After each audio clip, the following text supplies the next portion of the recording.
శ్రీమాత్రే నమః. మొదట అందరికీ కృతజ్ఞతలు తెలుపుకుంటూ ఈరోజు భాగాన్ని మనము మొదలు పెట్టుకుందాం. గత భాగంలో మనము ఆధ్యాత్మికతలో ఉండేటువంటి కుండలిని శక్తి గురించి ఒకే ఒక పదంలో, ఒకే ఒక వాక్యంలో చెప్పుకోవచ్చు అనేసి ఆ పదాన్ని, ఆ వాక్యాన్ని ప్రాణాపాన సమాయుక్తం పచామన్యం చతుర్విధం అనే ఈ భగవద్గీత శ్లోకంతో చెప్పుకోవచ్చు అనేసి చెప్పాను. అంతేకాకుండా ఇది నేను భగవద్గీత చదివినప్పుడు నాకు వచ్చినటువంటి అర్థము అనేసి చెప్పాను అనమాట. అంతేకాకుండా నేను భగవద్గీతను రాశాను అని చెప్పాను కదా, అప్పుడు నాకు వచ్చినటువంటి అర్థము వేరే ఉన్నది. ఏమి అనేసి అంటే, భగవద్గీత రాయమని వచ్చినప్పుడు నాకు వచ్చినటువంటి ప్రశ్న ఏమి అనేసి అంటే, ఈ లోకంలో మనం అందరూ చూసే ఉంటాం, చాలామంది భగవద్గీత యొక్క అర్థాలని ముందు కాలంగా రాసిన వాళ్ళు కానీ, తర్వాత కాలంలో రాసిన వాళ్ళు కానీ చాలామంది ఉన్నారు. వాళ్ళు అలా రాయడానికి గల కారణం ఏమి అనేసి నాకు క్వశ్చన్ వచ్చిందనమాట. అందరూ రాశారు, మరి దానికి కారణం ఏమి అని వచ్చినప్పుడు, మన జ్ఞానం అనేది మనం ఎంతవరకు ఎదిగాము అనేది కూడాను దాని నుంచి మనము తెలుసుకోవచ్చు అనమాట. ఇప్పుడు వేదవ్యాసులు వాళ్ళు రాసినప్పుడు దానికి ఒక అర్థాన్ని ఇచ్చి ఉన్నారు, కానీ ప్రతి ఒక్క గురువు కానీ ప్రతి ఒక్కరూ కానీ రాసినప్పుడు దానికి వాళ్ళ బుద్ధికి తగినట్టు, వాళ్ళ జ్ఞానానికి లేకపోతే వాళ్ళ శక్తి సామర్థ్యాలకు తగినట్టు వాళ్ళకి అర్థాన్ని రాయడం అనేది జరిగిందనమాట. సో ఆ క్రమంలో నాకు నేనుగా, అంటే నా లోపల నుంచి వచ్చేటువంటి జ్ఞానం యొక్క పరిధి కానీ లేకపోతే శక్తిని కానీ తెలుసుకోవాలి అన్న మెసేజ్తోనే నేను కూడా రాయడం అనేది జరిగిందనమాట. సరే, అలా మెసేజ్ వచ్చింది, అర్థం వస్తుందో లేదో చూస్తాము. ఎందుకంటే వాళ్ళు శ్లోకం చదివినప్పుడు అర్థం వస్తేనే కదండి రాయగలరు. సో అక్కడ ఉన్నటువంటిది అర్థం కాకుండా నాకంటూ అర్థం రావాలి, అలా వచ్చినప్పుడే కదండి నేను కూడా రాయగలను. సో అలా అనుకొని పుస్తకము పెన్నెత్తుకొని కూర్చోవడం అనేది జరిగింది. సో అలా రాస్తున్నప్పుడు వచ్చినటువంటి అర్థాలు అనేది నేను డైరీలో అయితే రాసుకున్నాను, దాన్ని అయితే ప్రచురించలేదు. ఎందుకు అనేసి అంటే, మనము ఈ క్షణం కంటే నెక్స్ట్ క్షణంకి, నిన్నటి కంటే ఈ రోజుటి కంటే రేపటికి ఖచ్చితంగా మనము ఉన్నతంగా ఎదుగుతూ ఉంటామన్నమాట. అది పరిణామ క్రమంలో మానవుడు చూడవచ్చును, అంతేకాకుండా ఆత్మ యొక్క శక్తిని కూడా పెంపొందించుకోవచ్చును అనేది శక్తిని గురించి తెలుసుకున్న వాళ్ళకి అర్థమైపోతుంది అనమాట. సో ఇప్పుడు ఆ శ్లోకం యొక్క అర్థాన్ని నాకు భగవద్గీతలో రాసినప్పుడు ఏమొచ్చింది అనేసి అంటే, అహం వైశ్వానరో భూత్వా ప్రాణినాం దేహమాశ్రిత ప్రాణాపాన సమాయుక్తం పచామన్యం చతుర్విధం. సో అహము అగ్ని వలననే భూతముల యందున ఉండుచున్నది, ప్రాణము వలననే దేహమును ఆశ్రయించిన రీతిన ప్రాణము అపానము సమానము మొదలగు వాటితో కలిసి ఉండి అన్నమును పచనము కావించుచున్నది. 4 విధములైనటువంటి ఆహార పదార్థములను, అంటే ఈ విధంగా నాకు వచ్చిన అర్థమైతే అది. సో ఇక్కడ ఈ అర్థానికి నేను చెప్పే వివరణ ఏమి అనేసి అంటే, యాక్చువల్గా అయితే మనము తిన్నటువంటి ఆహారము 4 రకాలైనటువంటి ఆహారాలు, భక్షము, భోజ్యము, లేహ్యము, చోషము అనేసి 4 రకాలైనటువంటి ఆహారాలను అన్నిటినీ కూడాను ప్రాణవాయువు, అపానవాయువు, సమాన వాయువు, ఇలా మన శరీరంలో ఉండేటువంటి జఠరాగ్ని సహాయంతో జీర్ణం అనేది కావింపబడుతుంది. అంతేకాకుండా ఇది ఆహారాన్ని జీర్ణమయ్యే క్రమ పద్ధతి చెప్పినారు. కానీ నేను మీకు చెప్పినది ఏమి అంటే, ప్రాణము అపాన సమాయుక్తం. సో ఈ ఒక్క వాక్యము మాత్రమే మనకు కావాలి. ఇక్కడ మనకి ఎవరైనా ఉదాహరణలు చెప్పినప్పుడు ఎగ్జాంపుల్గా నిప్పు ముట్టుకుంటే కాలుతుంది అని చెప్తారు. అంతేకాని అది అక్కడ ఇంత నిప్పు ఉందా, అంత నిప్పు ఉందా అనేది వాళ్ళు క్వాంటిటీ చెప్పారనమాట. మనకు ఉదాహరణలు చెప్పినప్పుడు దాని యొక్క అంతరార్థాన్ని మనము అర్థం చేసుకుంటూ ఉంటాం. సో ఇక్కడ ప్రాణము, అపానము, సమాన వాయువులు 3 యొక్క కలయికతో మనకు పచామన్యం చతుర్విధం. పచామన్యం అనే సనంగానే నాకు వచ్చినటువంటి మీనింగ్ ఏమి అంటే, పరిపూర్ణముగా చలనము లేకుండా, అంటే స్థిరముగా ఒకే చోట ఉన్నటువంటి అన్యం, అంటే అంతటా ఉన్నటువంటిది వేరుగా కాకుండా అంతా ఒకే విధంగా ఏకంగా ఉన్నటువంటిది అన్యం. చతుర్విధం 4 రకాలుగా తెలుసుకొనవచ్చును అనేసి ఇది నాకు వచ్చినటువంటి మీనింగ్ మాత్రమే. భగవద్గీతలో రాసినప్పుడు నాకు కూడా వేరేదైతే వచ్చినది.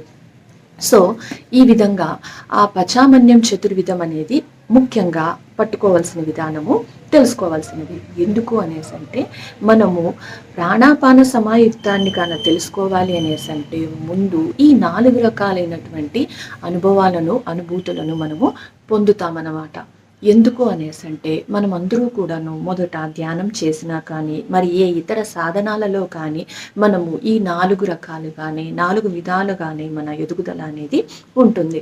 మొదట లాస్ట్ వాక్యాన్ని మనము ఆచరిస్తూ ఉంటాము. మనకు అనుభవపూర్వకంగా తెలుస్తూ ఉంటుంది. చివరిగానే మనకు అదంతా కంప్లీట్ అయిపోయిన తర్వాతనే ప్రాణాపాన సమాయుక్తం అనే దానికి మనము అర్థం తెలుసుకోవడమైనా, అనుభవ జ్ఞానాన్ని పొందడమైన రిజల్ట్ అనేది ఉంటుందన్నమాట. సో ఆ 4 విధానాలు ఏవి అనేసి అంటే మనము ఆల్రెడీ చెప్పుకున్నాం.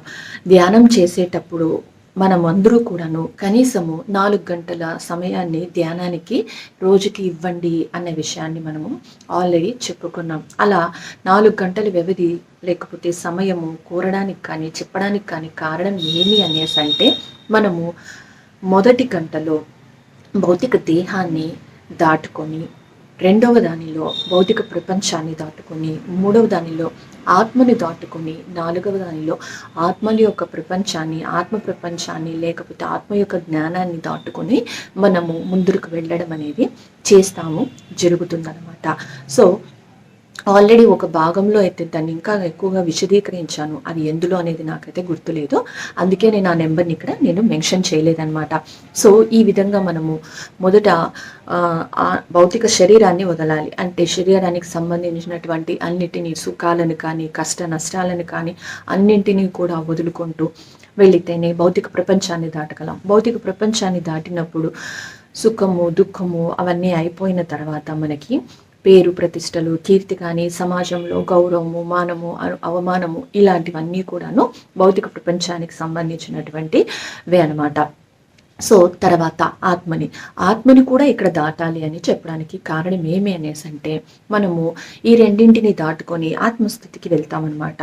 ఆత్మస్థితికి వచ్చేటప్పటికి మనకి ఏం జరుగుతుంది అనేసి అంటే అక్కడ మనకి కొన్ని అనుభవాలు అనేటివి వస్తూ ఉంటాయి. అవి ఏ రకంగా అంటే మనము ఆస్ట్రల్ ట్రావెల్స్ అంటే ప్రయాణం చేయడం, సూక్ష్మ శరీరయానము అనేసి అంటాం.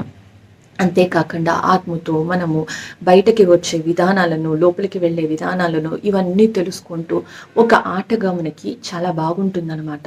అక్కడ ఏమైపోతుంది అనేసి అంటే ఈ విధంగా మనకు తెలిసి చేస్తూ ఉన్నప్పుడు చాలా చాలా బాగుండే దానివల్ల అక్కడ మనకు తెలియకుండానే స్విమ్మింగ్ పూల్లో ఈత కొడుతున్నామని అనుకుంటాం, కానీ తెలియకుండానే ఊబిలో ఇరుక్కుంటూ ఉండిపోతాం అనమాట. అందుకనే చాలామంది ఒకే అనుభవం దగ్గర కానీ, అనుభూతుల దగ్గర కానీ అక్కడక్కడనే తిరుగుతూ ఉంటారనమాట. అక్కడ వాళ్ళకి అది తెలుసుకునేంత వరకు, ముందరికి వెళ్ళాలి అన్న ఆలోచన వచ్చే వరకు, అది వద్దు దానిని దాటాలి అన్న జ్ఞానం పొందే వరకు వాళ్ళు అక్కడ ఉంటూ ఉంటారు, ఉండవలసి ఉంటుందన్నమాట. మనము చాలామందిని గమనించినట్టయితే ఒకే టాపిక్ని మనకు చెప్తూ ఉంటారు. అది ఎన్ని రోజులైనా, ఎంతకాలమైనా కానీ వెనుకగా వాళ్ళని అర్థం చేసుకోవాలి అనేసి అంటే దానిలో పరిపూర్ణత్వమో లేకపోతే వాళ్ళు నేర్చుకోవాల్సింది నేర్చుకునేంత వరకు అక్కడ ఉంటారు. కానీ నేర్చుకున్న తర్వాత కూడా వాళ్ళు ఆ జ్ఞానాన్ని అయితే సంపాదించుకోవాలి, ముందరికి వెళ్ళాలి. తర్వాత ఏమున్నది అని తెలుసుకోవాలి అనేసి అంటే ఉన్న స్టెప్ని వదిలితేనే నెక్స్ట్ స్టెప్కి వెళ్ళగలరన్నమాట. సో ఈ మెట్టు మీద ఉన్నటువంటి పాదాన్ని అడుగు తీసి ముందరికి వేస్తేనే ముందరికి వెళ్ళగలం. సో ఈ విధంగా ఆత్మ యొక్క వివరణలు కానీ, విషయాలను కానీ తెలుసుకుంటూ అక్కడే ఉండిపోకుండా అంతకు మించి, అంతకంటే ముందు ఇంకా ఉన్నది అనే విషయాలని తెలుసుకుంటూ ముందరికి వెళ్ళాలన్నమాట. సో అంటే ఆత్మ గురించి తెలుసుకునే క్రమంలో మనము ఈ భూమి మీద ఉండేటివే కాకుండా నెక్స్ట్కి వెళ్ళినప్పుడు ఆత్మ ప్రపంచానికి, ఆధ్యాత్మిక ప్రపంచానికి అసలైనటువంటిది ఏది అని తెలుసుకోవడానికి ముందుకి వెళ్ళేదానికి అవకాశం వస్తుందన్నమాట. సో ఈ ఆత్మల ప్రపంచాలు అనేటివి మనకందరికీ తెలిసినటువంటి ఇతర లోకాలు, ఇతర విశ్వాలు లేకపోతే ఇతర తలాలు అన్నమాట. సో ఇక్కడ మనము నేను ప్రతిదీ కూడా 2 ఎగ్జాంపుల్స్ తీసుకుంటాను అని చెప్పడానికి కూడా కారణం ఏమి అనేసి అంటే ఇప్పటి వరకు ఇన్ని సంవత్సరాలుగా అలా 2 అంటే ఈ 4కి సంబంధించినటువంటి 2 తీసుకొని మొత్తం 8కి 12 సంవత్సరాల కాలం అనేది గడిచిపోయిందనమాట. ఇంకా ఒకే చోటు ఉంటే ఇంకా ఎన్ని సంవత్సరాలు అక్కడే ఉండవలసి వస్తుందో మీరే అర్థం చేసుకోండి. కాకపోతే ఇక్కడ మనము ఆధ్యాత్మిక ప్రపంచంలోకి అడుగు పెట్టాలి అనేసంటే, అసలుగా ఉండేటువంటిది తెలుసుకోవాలి అనేసంటే, ఈ నాలుగింటిని దాటాలన్నమాట. ఆత్మ ప్రపంచంలో ఏమైపోతుంది అనేసంటే, మనము ఇతర లోకాలకు కానీ, ఇతరుల తలాలకు కానీ వెళ్ళినప్పుడు అక్కడ ఉండేటువంటి జ్ఞానాన్ని కూడా మనము తెలుసుకోవాల్సినటువంటి అవకాశం అవసరం కూడా ఉంటుందన్నమాట. అందుకనే ఈ నాలుగవదైనటువంటి ఆత్మ ప్రపంచంలో మనము ఎక్కువ కాలం ఉండిపోవడానికి కూడా అవకాశము ఎక్కువైపోతుంది అన్నమాట. ఎందుకు అంటే మనము 1-2 ఎగ్జాంపుల్స్ తీసుకున్నప్పుడు కూడాను మనకి జ్ఞానం అనేది కొంచెం తక్కువగానే ఉంటుందన్నమాట. కానీ మనకు ఎప్పుడు కావాలి అనేసి అంటే అప్పుడు జ్ఞానాన్ని తీసుకునే శక్తి కానీ, తీసుకునేటువంటి అర్హతను కానీ మనం సంపాదించుకోగలిగితే, మనం ఎప్పుడు కావాలి అనేసి అంటే అప్పుడు ఆ అనుభవాలని పొందడానికి అర్హతను సంపాదించుకుంటాం. సో కాబట్టినే 2 ఎగ్జాంపుల్స్ ప్రతిదానిలో చాలు అని చెప్పడానికి కూడా కారణం అన్నమాట. మనకు కావలసినప్పుడు కావలసిన విషయాలు తగు సమయంలో మనకి అందిస్తారు. సో ఈ ఆత్మ ప్రపంచాన్ని దాటుకున్న తర్వాతనే మన అసలైనటువంటి ఆధ్యాత్మిక పయనం అనేది మొదలవుతుంది. అదే మనము అంతరాత్మను చేరుకునేటువంటి పయనం అన్నమాట. సో ఆధ్యాత్మికత అనేసి అనంగానే ఆది నుంచి ఉన్నటువంటి ఆత్మ యొక్క కథ అనేసి మనము నిర్వచనం చెప్పుకున్నాం కదండి. ఆది నుంచి ఉన్నటువంటి ఆత్మను తెలుసుకోవాలి అనేసి అంటే మన పుట్టుకకి కారణం తెలుసుకోవాలి. పుట్టుకకి కారణం తెలుసుకోవాలి అంటే ఫస్ట్ మొదట పుట్టిన స్థలాన్ని తెలుసుకోవాలి అన్నమాట. సో పుట్టుక కారణం అనేది మనకందరికీ తెలిసినటువంటి కర్మఫలాల యొక్క అనుభవాలని మనం అనుభవించడానికే అన్నమాట. అది అందరికీ తెలిసినటువంటి విషయం. సో పుట్టుకకి కారణమైతే తెలిసింది. ఇక్కడ పుట్టుక మరణము అనేది కూడా యాక్చువల్గా ఒక సబ్జెక్టు, కొంచెం షార్ట్గా అయితే ఇక్కడ నేను చెప్పాను అనమాట. సో ఈ విధంగా పుట్టుకకి కారణం అనేది మనం తెలుసుకున్న తర్వాత పుట్టిన చోటు గురించి మనం తెలుసుకోవడం అనేది మొదలు పెడతామన్నమాట. అదే మనం అందరూ చేరుకునేటువంటి మూలం యొక్క స్థలానికి మనము వెళ్ళడానికి చేరుకునే మార్గాలే ఈ కుండలిని శక్తి మనకు ఉపయోగపడుతుంది అన్నమాట. ప్రతి ఒక్కరూ కూడాను మూలంకి చేరుకోవాలి అనేసి అంటే కుండలిని శక్తి కాకుండా, కుండలిని సాధన కాకుండా వేరే ఏ ఇతర సాధనాలు కానీ లేవు. సో కావాలంటే గమనించండి, ప్రతి ఒక్కరూ కూడా అన్నింటినీ చెప్పిన తర్వాత చివరిగా కుండలిని సాధననే చెప్తూ ఉంటారు. సో అలా చెప్పడానికి కారణము గల విశేషము ఇదే అన్నమాట. అందరూ కూడాను అన్నీ తెలుసుకున్న తర్వాత తెలుసుకోవాల్సిన విషయమే అంతరాత్మ యొక్క అసలు విషయం. అంతేకాకుండా మనం మూలం గురించి తెలుసుకోవాలి అన్నా కూడాను ఇవన్నీ దాటుకుంటూ రావాల్సిందే. సో భౌతిక శరీరాన్ని, భౌతిక ప్రపంచాన్ని, ఆత్మ ప్రపంచాన్ని ఈ నాలుగింటిని దాటుకుంటూ వస్తేనే అసలైనటువంటి ఆధ్యాత్మిక ప్రపంచం లోపలికి మనము అడుగు పెడతామన్నమాట. సో ఆ పచామన్యం చతుర్విధం అనడానికి కారణం ఇప్పుడు మీకు అర్థమైంది అనుకుంటున్నాను. సో ఆ ఒక వాక్యం యొక్క లైన్లోనే మనకు ఇంత అంతరార్థం అనేది దాగి ఉన్నది. సో ఆధ్యాత్మికత అనేది ఎవరికి వాళ్ళు తెలుసుకునేసి ఆ దారిలో వాళ్ళు ప్రయాణించినటువంటి విషయాలను కానీ, విశేషాలను కానీ, లేకపోతే అప్ అండ్ డౌన్స్, హెచ్చు తగ్గులను కానీనే వివరిస్తూ ఉంటారనమాట. ఏ గురువు అయినా కూడా కావాలి అంటే గమనించండి. సో నేను ఆల్రెడీ చెప్పినట్టు ఈ ఒక్క వాక్యంలో నాకు ఆధ్యాత్మికత అంతాను అర్థమైపోయింది అన్న విషయం మీకు ఆల్రెడీ చెప్పాను. కానీ దానిని సాధించడానికి 3 సంవత్సరాలు పట్టింది. కాకపోతే మనం సాధన చేస్తూ అనుభవాలను కానీ, అనుభవ జ్ఞానాన్ని కానీ పొందకపోతే మనం ఎప్పటికీ కూడాను గురువు అన్నది కాలేమన్నమాట. సో ఎప్పుడైతే మనము విషయం తెలుసుకుంటే కేవలం ఉపాధ్యాయుడిగానో లేకపోతే ఒక టీచర్గానో ఉండిపోతామన్నమాట. అదే కనుక మనము అనుభవ జ్ఞానాన్ని కనుక తెలుసుకోగలిగితేనే అందులో మనం మాస్టర్స్ కాగలము, గురువులను అవ్వగలమన్నమాట. సో ఈ విధంగా మనము ఈ 4 యొక్క పచామన్యం చతుర్విధం, ఈ 4 యొక్క విషయాలను కన్నా తెలుసుకొని దాటుకోగలిగితే మనము అసలైనటువంటి ఆధ్యాత్మికత లోపలికి ఎంటర్ అవ్వచ్చు. మనము ఖచ్చితంగా 4 గంటలు ఒకేసారి చేయాలా అనేసి అంటే మీకు కుదిరితే చేయండి. లేదు అనేసి అంటే మెల్లమెల్లగా 1 గంట, 1.5 గంట, 2, 2.5, 3 అలా ప్రాక్టీస్ చేసుకుంటూ ఒకేసారి 4 గంటలు చేయడానికైతే ప్రయత్నం చేయండి. చాలా వరకు మనము స్ప్లిట్ చేసినా పర్వాలేదు అని మొదట్లో చెప్తూ ఉంటాం. ఎందుకు అనేసి అంటే, మొదటి ఒక గంట మనం 5-6 చేసామనుకోండి, దాని తర్వాత అదే స్థితిలో మనము నెక్స్ట్ కూర్చున్నప్పుడు కూడా ఉండాలన్నమాట.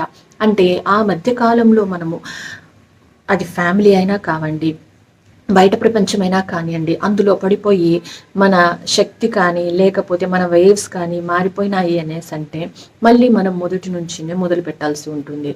అంటే మనము అదే స్థితిలో, అంటే ధ్యాన స్థితిని కనుక మనం పొందబడితే మనము ఎప్పుడు కూర్చున్నా కూడాను వెంటనే ముందుటి నుంచి, అంటే ఒక గంట తర్వాత ఏ స్థితిలో ఉన్నామో ఆ తర్వాత స్థితికి మనము వెళ్ళిపోతామన్నమాట. అలా కాదు అనేసి అంటే మాత్రము మళ్ళీ మొదటికే వస్తూ ఉంటాం. అందుకనే ఎక్కువగా అనుభవాలన్నీ ఒకే చోట జరగడానికి, ఒక్క చోటనే మనం ఉండిపోవడానికి కూడా ఇది కూడా ఒక కారణం అన్నమాట. మనకు తెలియకుండానే అక్కడనే ఉండిపోవడం వల్ల కూడా మనకు అలా జరుగుతూ ఉంటుంది. సో మీకు కుదిరితే 4 గంటలు కంటిన్యూగా చేయడానికి ప్రయత్నం చేయండి. అలా ప్రయత్నం చేసిన తర్వాత ధ్యాన స్థితిలో కనుక ఉన్నారు అనేసి అంటే కూర్చుంటానంటేనే మీరు ఈ 4ని దాటి 5వ దానికైతే మీరు ఖచ్చితంగా చేరుకుంటారు, చేర్చబడుతుంది ధ్యానం ద్వారా. సో దానిలో ఎటువంటి సందేహము లేదు, అనుమానపడాల్సినటువంటి అవసరం అయితే అంతకన్నా లేదు. సో ఈ విధంగా మనము సాధించినటువంటి ధ్యాన స్థితిలో 4 గంటల సమయాన్ని మనము సాధించి దానిని పొందబడితేనే, అంటే సిద్ధించుకుంటేనే, ధ్యానాన్ని సిద్ధించుకుంటేనే మనము ఎప్పుడు కావాలి అనేసి అంటే అప్పుడు వెంటనే మనం ఇలా కూర్చోగానే అలా మనకి 4 స్థితులను దాటేసి 5వ స్థితికి మనం చేరడానికి అవకాశం ఉంటుందన్నమాట. అందుకనే ధ్యానం కంటే ధ్యాన స్థితిలో ఎక్కువగా ఉండండి అని చెప్పడానికి కూడా కారణం ఇది అనమాట. ఎప్పుడైతే మనం ధ్యాన స్థితిలోకి వెళ్ళిపోతామో ఆటోమేటిక్గా మనం కూర్చున్న ప్రతి సెకండ్ కానీ, కూర్చున్నా కూడా అని ఎందుకన్నాను అంటే తర్వాత నెక్స్ట్ ఏమవుతుంది అంటే కూర్చోకపోయినా కూడా ధ్యాన స్థితి అనేది వస్తుందన్నమాట. సో కూర్చున్న వెంటనే ధ్యాన స్థితికి కనుక మనం వెళ్ళగలిగితే మనకు ఆ 4 గంటల సమయాన్ని మనము ఒకే 4 నిమిషాల్లో కానీ, 40 సెకండ్లలో కానీ, 4 సెకండ్లలో కానీ, 1 సెకండ్లో కానీ ఇలా తగ్గించుకుంటూ మనమైతే ఉన్నతంగా తొందరగా వెళ్ళిపోవచ్చు అనమాట. సో ఈ 5వదైనటువంటి ఆధ్యాత్మికతను తెలుసుకోవాలి అంటే మనకు ఆధ్యాత్మికతలో ఆ స్థితికి మనం 5వ దానికి మూలం వరకు మనము చేరుకోవాలన్నమాట. సో ఇక్కడి వరకు చేరుకున్న తర్వాత మనకి కుండలిని శక్తి అనేది ఆల్రెడీ చెప్పాం. భూత భవిష్యత్ వర్తమానాలకు అవన్నీ మనకి అర్థమైపోతాయి.